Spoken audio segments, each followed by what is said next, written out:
I'm coming out to vote early just because I don't really want to wait in the lines come November 4th, so figured it was my day off, and here I am. Yesterday, I believe we did 400, almost 500 voters in an 8-hour period. We do know that there is a need for early voting for these individuals who, again, can't make it to the polls on Election Day, or to avoid the long lines. I don't have to get up at 6 o'clock in the morning trying to get to the polls, or try to get off early, and the polls close at 6. And most people in Indiana, we don't get off at 6. We've had a United States congressman vote early, state senators vote early, state representatives vote early, mayors vote early. Took my niece, took my sister, took my brother-in-law, took some more people, and it's fantastic. It's fantastic.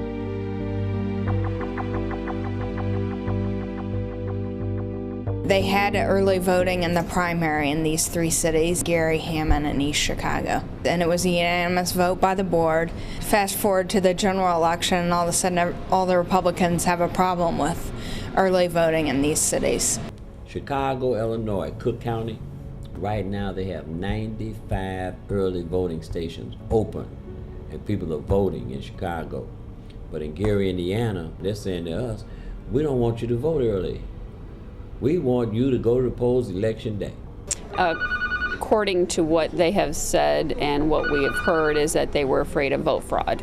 Voters misrepresenting who they were to election officials, filling out fraudulent forms on purpose because they were trying to vote twice or more than twice, and then showing up and committing that kind of fraud. That's voter fraud. And there's just very little evidence of that. Indiana's a pretty strict state when it comes to voting. You can't walk in there and say, well, I'm Joe Blow. Well, let me see your ID. It's difficult to have the vote fraud on the in-person voting because you are having to show your photo identification. 1, it has to have your photo on it. 2, your name has to conform with the voter registration record. It must have an expiration date of at least November 7th, 2006 or after. And it must be issued either by the U.S. government or the state of Indiana. In Gary, Indiana, in the last 45 years, not one person has ever been indicted for vote fraud. So that's another smokescreen to say we don't want you to have early voting.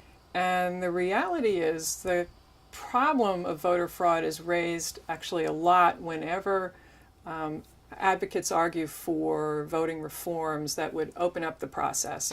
It's people who believe there's voter fraud think that it's a threat, and they use it often to justify not adopting reforms that would make it easier to vote. And then, why do they just want to shut down the voting in Indiana? Why don't they shut down the voting in all the other states and everything like that? Why are they just picking on Indiana? A real commitment to the right to vote would not create so many opportunities to not count ballots. I think Indiana, for the first time in decades, is now, a battleground state for all intensive purposes. No Democrat has ever, in the history of this state, ever won statewide unless you win Gary in big numbers. So they're obviously worried that early voting in these cities will increase higher turnout on the Democratic side, which obviously is not helpful to their cause. The most people that will be shut out if they do not have the early voting will be African American people and Hispanic people that live on the north end of the county. It's a historical election this year, and so this will probably be the biggest turnout we see. I came out for early voting. I voted early. I'm going to vote early because I feel there's a need for me to get out and vote. The lines are going to be long on Election Day. If you have early voting, you have a lot more days to make plans with somebody or just find transportation to come out to vote. We're not going to allow these folks to tell us we can't vote. The other side has not proven that there's been injury, and that's really their burden of proof. It was already mandated that we could vote early. So how are you going to come in later on and say that your vote don't count due to the fact that you decided as the Republican Party not to accept our vote? When you tell a person they can't vote, you really stir that person up. And that person is ready now to go vote any kind of which way he can.